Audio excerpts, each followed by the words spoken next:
হাজোত সদৌ অসম ছাত্ৰ সন্থাৰ আহ্বানত অসম চৰকাৰৰ কেবিনেটৰ মাতৃভাষা মাধ্যম বিৰোধী সিদ্ধান্তৰ তীব্ৰ প্ৰতিবাদ সদৌ অসম কামৰূপ জিলা ছাত্ৰ সন্থাৰ সদৌ অসম ছাত্ৰ সন্থাৰ আহ্বানত অসম চৰকাৰৰ কেবিনেটৰ মাতৃভাষা মাধ্যম বিৰোধী সিদ্ধান্তৰ প্ৰতিবাদত আজি সদৌ কামৰূপ জিলা ছাত্ৰ সন্থাই 13 ঘণ্টীয়া অনশন কাৰ্যসূচী ৰূপায়ণ কৰে।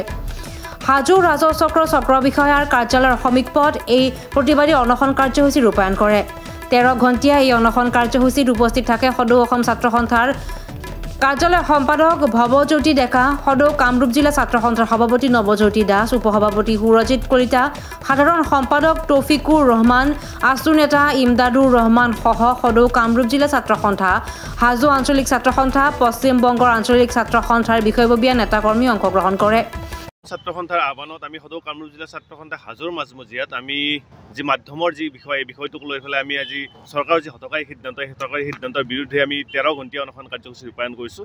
আৰু ইয়াৰ পৰা আমি ৰাজ্য চৰকাৰক স্পষ্টভাৱে ক'ব বিচাৰিছোঁ যে মাধ্যমৰ ওপৰত হাত দিব হ'লে মানা কৰিছোঁ, তাৰ লগে লগে মাতৃভাষা মাধ্যম আইৰ ভাষাটো জীয়াই ৰখাৰ কাৰণে আমি চৰকাৰখনক আহ্বান জনাইছোঁ।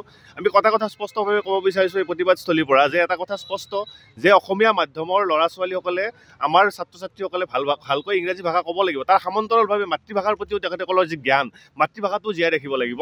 আৰু এই যিখন চৰকাৰে যি ধৰণে ব্যৱস্থা গ্ৰহণ কৰিছে, আজি চাওক আজি অসমীয়া মাধ্যমৰ যি ৰাজহুৱা আমাৰ যিসমূহ শিক্ষানুষ্ঠান আছে এফালৰ পৰা শিক্ষানুষ্ঠান ধ্বংস কৰিছে, য'ত নেকি শিক্ষক অনুযায়ী ছাত্ৰ ছাত্ৰী অনুযায়ী শিক্ষকৰ ব্যৱস্থা নাই, য'ত বিষয় অনুযায়ী পৰ্যাপ্ত শিক্ষকৰ এতিয়ালৈকে ব্যৱস্থা কৰিব পৰা নাই, তাৰ উপৰিও মাধ্যমটোৰ ওপৰত যি ধৰণৰ তেওঁলোকে জোৰ জুলুম কৰিছে তাক আমি ধিক্কাৰ জনাইছোঁ। এটা কথা স্পষ্টভাৱে ক'ব বিচাৰিছোঁ, এই পুতলা শিক্ষামন্ত্ৰীগৰাকীৰ আমি অপহৰণৰ দাবী জনাইছোঁ। আৰু তাৰ লগে লগে আমি ক'ব বিচাৰিছোঁ যে অতি শীঘ্ৰে যি ধৰণৰ তেওঁলোকে কেবিনেটত যি সিদ্ধান্ত গ্ৰহণ কৰিছে অতি শীঘ্ৰে বাতিল কৰাৰ দাবী জনাইছোঁ। অনাগত দিনকেইটাত যদি বাতিল নকৰে সদৌ অসম ছাত্ৰ সন্থাই ইয়াতকৈ জংগী আন্দোলন কৰিবলৈ বাধ্য হ'ব, কাৰণ আমাৰ ধাৰাবাহিকভাৱে আমাৰ আন্দোলন চলি আছে আৰু ধাৰাবাহিকভাৱে আমাৰ আন্দোলন অব্যাহত থাকিব। হয়, আজি সদৌ অসম ছাত্ৰ সন্থাৰ আহ্বানত আমি কামৰূপ জিলাৰ ছাত্ৰ সন্থা হাজোৰ মাজমজিয়াত আমি 13 ঘণ্টীয়া অনশন কাৰ্যসূচী লৈছোঁ।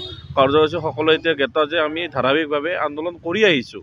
আজি বহুত দিনৰ পৰা আমি ধাৰাবাহিকভাৱে ভাষা যেনে আমাৰ শিক্ষা মাধ্যমটোক লৈ যোনটো কেবিনেটে সিদ্ধান্ত লৈছে আমাৰ অসমীয়া ভাষা এটা নাশ কৰা আমি ভাৱ পাইছোঁ। এই অসমীয়া ভাষাটোৰ কাৰণে আমাৰ বহু প্ৰজন্ম আগৰ ছাত্ৰ সন্থাই বহু আন্দোলন কৰি আমাৰ শ্বহীদ হৈছে আৰু এতিয়াও আমি শ্বহীদ হ'বলৈ সাজু আছোঁ, কাৰণ আমাৰ অসমীয়া মাতৃভাষা আমাক লাগিবই আৰু অসমীয়া ভাষা অবিহনে অসমীয়া কেতিয়াও হ'ব নোৱাৰে। আৰু যদি চৰকাৰে সিদ্ধান্তই লৈছে তেনেহ'লে স্কুলবিলাক যাওক, অন্তৰ্গাঁথনি চাওক, এতিয়া স্কুলৰ শিক্ষক চাওক, বহু স্কুলত 3-4জন শিক্ষকে এখন বৃহৎ শিক্ষানুষ্ঠান চলাই আহিছে। এতিয়া আমাৰ ব্যক্তিগত শিক্ষানুষ্ঠান আজি এটা সুবিধা দিয়া যেন লাগে আমাক চৰকাৰে। সেই অসমীয়া ভাষা ষড়যন্ত্ৰ হৈছে, হয়, এইটো অসমীয়া জনতা লাহে লাহে এটা ষড়যন্ত্ৰ কৰি নাশ কৰিব যাহেন আমি পাইছোঁ। সেইবাবে আমি ধাৰাবাহিকভাৱে আন্দোলন কৰি আছোঁ, কৰি যাম আৰু সদায় আমি অসমীয়াৰ হৈ বা আমাৰ অসমৰ হৈ মাতৃভাষাৰ হৈ আমি আন্দোলন কৰি যাম। প্ৰতিবাদীসকলে মাতৃভাষা মাধ্যম বিৰোধী সিদ্ধান্ত বাতিল কৰক, মাতৃভাষা মাধ্যমত হাত নিদিব, অসম চৰকাৰ হুঁচিয়াৰ আদি শ্লোগানেৰে অনশনকাৰী আছু নেতা কৰ্মীসকলে উত্তাল কৰি তোলে অনশনস্থলী। সদৌ অসম ছাত্ৰ সন্থাৰ আহ্বান মৰ্মে সদৌ কামৰূপ জিলা ছাত্ৰ সন্থাই 13 ঘণ্টীয়া অনশন কাৰ্যসূচী ৰূপায়ণ কৰিছোঁ। আমাৰ উদ্দেশ্য হ'ল যে অসম চৰকাৰে কেবিনেটত যি হঠকাৰী মাতৃভাষা মাধ্যম বিৰোধী যি হঠকাৰী সিদ্ধান্ত লৈছে, এই সিদ্ধান্তৰ প্ৰতিবাদত আমি ধাৰাবাহিকভাৱে আন্দোলন কাৰ্যসূচী হাতত লৈছোঁ।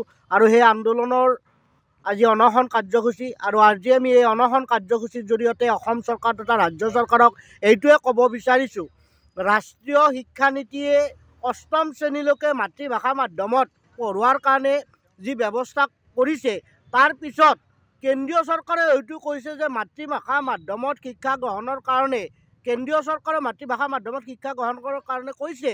তাৰপিছত অসমৰ ৰাজ্য চৰকাৰখনে কেবিনেটত যিটো হঠকাৰী সিদ্ধান্ত লৈছে, এই সিদ্ধান্ত আমি কোনোপধ্যে মানি নলওঁ, কাৰণ অংক আৰু বিজ্ঞান এই দুটা বিষয় ইংৰাজীত শিকোৱাৰ তেখেতসকলে ব্যৱস্থা কৰিছে। আমি ইংৰাজী বিৰোধী নহয়, আমি আমাৰ যি মাতৃভাষা মাধ্যম, প্ৰথমতে মাতৃভাষা মাধ্যমত আমাৰ ছাত্ৰ ছাত্ৰীসকলক উন্নত কৰাৰ ক্ষেত্ৰত চৰকাৰখনে গুৰুত্ব দিব লাগিব। যিটো সময়ত আমাৰ অসমৰ শিক্ষা অনুষ্ঠানসমূহত বিষয় অনুযায়ী শিক্ষক নাই, সেই ক্ষেত্ৰত গুৰুত্ব নিদি চৰকাৰে হঠাৎ এটা সিদ্ধান্ত ল'ব, এই সিদ্ধান্ত কোনোপধ্যে মানি ল'ব নোৱাৰি। আমি চৰকাৰক এইটোৱে ক'ব বিচাৰিছোঁ, তেখেতসকলে কেবিনেটত লোৱা সিদ্ধান্ত অতি শীঘ্ৰে বাতিল কৰিব লাগে।